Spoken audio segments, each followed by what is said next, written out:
அனைவருக்கும் வணக்கம். அதாவது பிணம் தின்னி கழுகுகள் கேள்விப்பட்டிருக்கீங்க. அதாவது பிணம் தின்னி கழுகுகள் அப்படின்னு மனிதனாக பிறந்து பெண்ணாக பிறந்தாலே எவ்வளவு கொடுமை இந்த நாட்டில் அனுபவிக்கிறப்ப இந்த பெண் குழந்தைகளுக்கு ஏதுங்க பாதுகாப்பு? நம்ம நாட்டில் பெண்ணாக பிறந்த பெண்களுக்கே பாதுகாப்பு இல்லாதப்ப இது வாயில்லா ஜீவன்களுக்கு யார் பாதுகாப்பு கொடுப்பா? நடந்தது என்ன அப்படிங்கிறத நான் பெரிய வீடியோவில் கீழே பின் பண்ணுறேன் பாருங்கள். அதாவது வாய்க்கால், தண்ணி போகிற வாய்க்கால் தெரியும் எல்லாருக்கும். அதில் நம்ம விழுந்தாலே உயிர் தப்பிக்க முடியாது. அந்த மாதிரி இருக்கிற இடத்துல இந்த பெண் குட்டிகளை கொண்டு வந்து விட்டுட்டு போயிருக்காங்க அப்படின்னா எவ்வளோ அரக்குத்தன்மையோடு இருக்கிறவங்க கொண்டு வந்து விட்டுட்டு போயிருப்பாங்கன்னு மட்டும் பாருங்களேன்.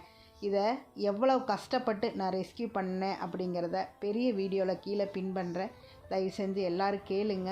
எப்படியோ ஒரு வழியாக இந்த குழந்தைகளை காப்பாற்றி இப்போ நம்ம குடிலுக்கு எடுத்துகிட்டு வந்துட்டேன். அடுத்து என்ன செய்யலான்னு பார்க்கலாம். நன்றி, வணக்கம்.